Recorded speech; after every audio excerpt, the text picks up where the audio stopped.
क्या, मैं तो आपको बोल रहा हूँ कि ये अपनी लिमिट में रहें, लिमिट से 1 इंच बाहर जाएंगे इनको हम अरेस्ट भी करेंगे, इनके खिलाफ कार्रवाई भी करेंगे। जहाँ इनकी गोट दोस्त मोहम्मद खास खली, जहाँ नक्शा, जहाँ इनकी लिमिट है वो उधर तक जाएं। अगर उसके पार, ये तो गोट वाले हैं, अगर कोई बड़ा ताकतवर बंदा भी होगा हम 1 इंच पर भी कब्जा नहीं करने देंगे। जहाँ कोर्ट का स्टे है, जहाँ इन्होंने जो नक्शा कोर्ट में पेश किया है वहाँ तक लिमिट हो। ऐसा नहीं है कि सरकारी ज़मीन पर आगे बढ़ते जाएं, मैं नहीं छोड़ूंगा। कोई भी बंदा होगा अगर लिमिट्स को क्रॉस करता है, कोर्ट के स्टे की वायलेशन करता है, तो उसके खिलाफ FIR भी दर्ज होगी और उसकी इंक्रोचमेंट भी हटाई जाएगी। आप लोग ने कौन सा इंतजाम किया? कोर्ट का स्टे लगा हुआ था और कोर्ट का इंक्रोचमेंट लगा हुआ था, उसके बावजूद पुलिस आके चाचा जोखिर साहब का ये कहना है कि आपने हुदूद क्रॉस की है, यानी जो आपकी ज़मीन है वो आपने क्रॉस की है और दूसरी ज़मीन पे आप कब्जा कर रहे हैं। गवर्नमेंट के आदमी आए आके देखे हमारे जो नक्शे के मुताबिक जो ज़मीन हमारे गोट की है उसमें हमें उसके बाद जो भी है हमारा कोई उसमें ताल्लुकात नहीं है। हम उसके साथ क्या करेगा? अपनी जगह हमको चाहिए बस। जिधर हम बैठे हुए हैं वो तो जगह हमको दो। 40 साल से हम बैठे हुए हैं और हम लोग के कोई सुनने वाला नहीं है। आपने तो पहले इल्जाम लगाया था कि जोखिर साहब आपके पास आए हुए थे, आपको बोला था कि सिंधी कोर्ट में इस बार नहीं होगा और आप हमारे पास आए, हम आपका फैसला करेंगे। बोला मैं तुम लोग कागजात लेकर मैं देख के और तुम लोग का इंसाफ करूँगा, फैसला करूँगा। वो फैसले के बाद हम लोग को जेल भेज दिया। लोगों का ये भी कहना है वहाँ के वकीलों का कि जो भी वो वकील करते वो बिक जाता है, वो बिल्डर है, वो तो लाखों करोड़ों रुपए भी दे सकता है, ये अपना पेट नहीं पाल सकते, तो ये क्या बेचारे वकील को क्या उसकी फीस दे सकेंगे? तो ऐसा क्यों होता है? वकील क्या अपने पेशे से सच्चे नहीं होते हैं क्या? ये तो वकीलों के नाम पे धब्बा है मेरे ख्याल में। बिल्कुल आप सही कह रहे हैं। अगर ऐसा कोई किसी ने अमल किया है तो मैं समझता हूँ कि वो लीगल एथिक्स की उसने खिलाफ वर्जी की है और उसके खिलाफ मिसकंडक्ट के तहत सिंध बार काउंसिल, जहाँ हमारा जो रजिस्ट्रेशन करने वाला इदारा है, वहाँ पर वो लोग जा सकते हैं। अगर किसी के खिलाफ ऐसी कोई कंप्लेन है या उसका कोई ऐसा सबूत है तो वो हमारे पास एक पूरा प्रॉपर फोरम मौजूद है सिंध बार काउंसिल, जहाँ पर वो जाके शिकायत कर सकते हैं। और मैं समझता हूँ कि ऐसे वकला जो हैं वो हमारे प्रोफेशन के लिए धब्बा हैं। जोखिर साहब अभी क्या यानी क्या हो सकता है इस हवाले से? अभी जो है जो कह रहे हैं कि गोट इनका मिसमार हुआ है, पहले तो गोट मिसमार हुआ ही नहीं, नंबर 1। हम देख के आए हैं जोखिर साहब, हमारे पास अभी फुटेज भले हों आपके पास। जो हम गए थे, जहाँ जब हमारी वाली बात कर रहा है, वहाँ जो बाउंड्री वाल इनकी लगी हुई थी, इनकी नहीं लगी हुई थी, गांव वालों की बाउंड्री वाल नहीं थी। हम जब गए थे तो बाउंड्री वॉल्स थी, हमने बाउंड्री वाल गिराई थी। अभी अगर और कार्रवाई हुई है, ये जो कार्रवाई मैं बात कर रहा हूँ ये है तकरीबन 5-6 महीने पुरानी बात, 22 जून की है, तकरीबन पुरानी है, 22 जून। हाँ, मतलब 5 महीने हो गए, 5 महीने की। तो हमने सिर्फ बाउंड्री वाल्स गिराए थे।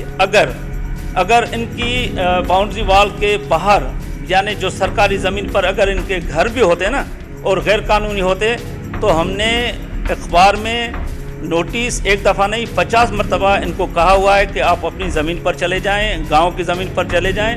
भले ये झुग्गियाँ बनाते हैं, घर बनाते हैं, कुछ भी बनाते हैं, गैर कानूनी है, तो उसको एंटी इंक्रोचमेंट एक्ट के तहत हम उसको गिरफ्तार भी करेंगे, उनके खिलाफ कार्रवाई भी करेंगे।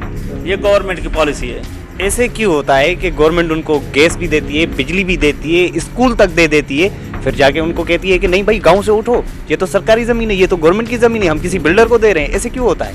असल में यहाँ पर कुछ मफाद परस्त अनासर या सरमाएकार जो लोग हैं उनके वहाँ पर मफादात होते हैं। ये जो पूरी ब्यूरोक्रेसी है या जो हमारे जो सियासतदान हैं या जो सरमाएदार लोग हैं, वो उनके ये मफादात इनमें होते हैं, इसलिए वो किसी कानून का ख्याल नहीं रखते, किसी इंसानियत का ख्याल नहीं रखते। अगर एक गरीब बंदा, अब जाहिर है गरीब बंदा ही अनथराइज जगह पर बैठेगा, वो वहाँ पर काबिज है या जिसने गोट बनाया हुआ है, अगर उसके खिलाफ कोई कार्रवाई होती है तो मेरे ख्याल में जहाँ तक मैंने देखा है कि वहाँ उसको कोई भी इदारा ऐसा नहीं होता कि उसको प्रोटेक्शन दे। हालांकि होना तो ये चाहिए कि रियासत की ज़िम्मेवारी है कि उसको बुनियादी हकूक़ जो उसके हैं, जो बुनियादी सहूलतें हैं, तालीम है, सेहत है, रहाइश है, वो रियासत की ज़िम्मेवारी है। हम वो रियासत जो है, हमारी रियासत बदकिस्मती से उन जिम्मेवारियों को महसूस नहीं करती, बल्कि जो लोग वहाँ पर आबाद होते हैं, वहाँ बैठे होते हैं, किसी बिल्डर के कहने पे, किसी बिल्डर की चर्च पे जो है उनके खिलाफ खामखा की कार्रवाई करते हैं। आपने गुलाम नबी शेख की ज़मीन खाली करवाई थी या सरकारी ज़मीन खाली करवाई थी इनसे? सरकारी ज़मीन। आपने पहले तो बोला कि हमने गुलाम नबी शेख की 4 एकड़ जो ज़मीन थी, इनको बोला कि पीछे हट जाओ, उसकी ज़मीन छोड़ दो। एंटी इंक्रोचमेंट सरकारी ज़मीन की खाली करवाने के लिए या अदर साइड कोई प्राइवेट बंदा कोई कंप्लेन कर तो उसकी भी ज़मीन आप खाली करवा के देंगे? नहीं, हमने सरकारी ज़मीन खाली करवाई है, प्राइवेट ज़मीन खाली नहीं करवाई है। जबकि हाई कोर्ट का ऑर्डर है कि सेक्शन 122 के तहत अगर कोई प्राइवेट ज़मीन के लिए भी हमें कंप्लेंट करता है तो we can enter in the land, हम उसमें भी दाखिल हो सकते हैं, उनकी ज़मीन भी खाली कर सकते हैं। ये तो गरीब आवाम के ख़िलाफ़ बना है और बिल्डरों को और सरमायाकारों को जो प्रोटेक्शन मिलती है इसमें, और इसमें ब्यूरोक्रेट्स को जो रेवेन्यू डिपार्टमेंट के लोग हैं उनको बाख्तियार बनाया गया है। वो उसके खिलाफ तो किसी अदालत में भी नहीं जाया जा सकता, इतनी हद तक वो उसमें जो लिखा गया है कानून में। अच्छा सर, ऐसा क्यों होता है कि जब लैंड माफिया कब्जा कर लेती है और इन गरीबों को मिसयूज़ कर लेती है, मकीनों को आबाद कर लेती है, वो झूपियाँ बना के बैठ जाते हैं, फिर जाके आपका डिपार्टमेंट जाग उठता है? क्यों? इससे पहले क्यों नहीं किया जाता, ये इक़दाम क्यों नहीं उठाए जाते? एक्चुअली कानून में फ़िला थी, कानून में जो कोताही थी वो अभी पहले गवर्नर सिंध ने एक ऑर्डिनेंस प्रोमलगेट किया, एंटी इंक्रोचमेंट किया। उसके बाद वो ऑर्डिनेंस जो है वो असेंबली के ज़रिए पास हो गया, एक्ट के सूरत में है। क्योंकि अब इस क्राइम की, इस ऑफेंस की सज़ा 10 साल से ऊपर है, और इस एक्ट के आने के बाद आपने देखा होगा कि कार्रवाई में तेज़ी आई है। ये जो इलीगल डिस्पोजेशन एक्ट आया है 2005 में, ये भी उन सरमायाकारों को, बिल्डरों को जो है वो एक प्रोटेक्शन देने का जो कानून बनाया गया है, इसके अलावा कोई नहीं है। अच्छा, क्या ये गांव है सही अली दोस्त या ऐसे ही बनाया गया है? आपके इल्म में है? कौन अली दोस्त?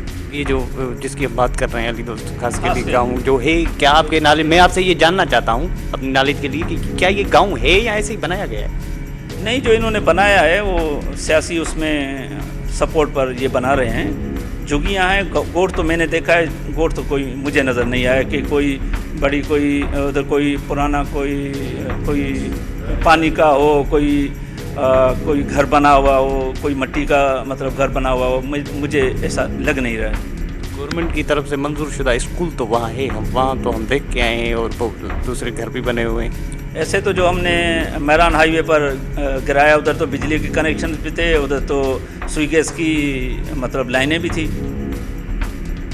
इतनी कनेक्शन हैं जो काटे गए हैं पुराने टाइम के, पानी के कनेक्शन भी हैं वहाँ पे अंदर घरों। ये कोर्ट में मैटर है, सब्जुडिस है। अच्छा, लास्ट क्वेश्चन जो साहब, ऐसा क्यों जब गैस की सहूलत भी दी जाती है, जब बिजली भी दी जाती है, पानी भी दिए जाते हैं, स्कूल भी दिए जाते हैं, अचानक आकर उनको मिसमार किया जाता है, क्यों?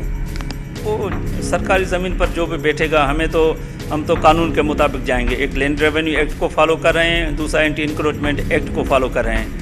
एंटी इंक्रोचमेंट एक्ट के तहत जो भी उसमें डेफिनेशन है इंक्रोचर की या लैंड ग्रेबर की या लैंड ग्रेबिंग की, हम उसके ऊपर जा रहे हैं। तो हम तो फॉलो करेंगे एक्ट को, कानून को। जो भी कानून की खिलाफ वर्जी करेगा उसको सज़ा भुगतनी पड़ेगी।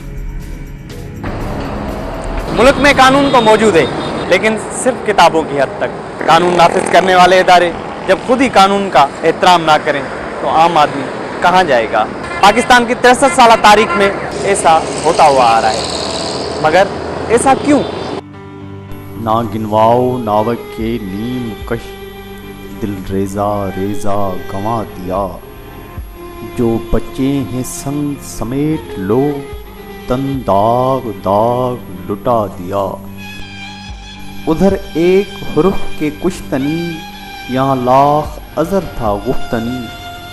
जो कहा तो सुन के उड़ा दिया, जो लिखा तो पढ़ के मिटा दिया।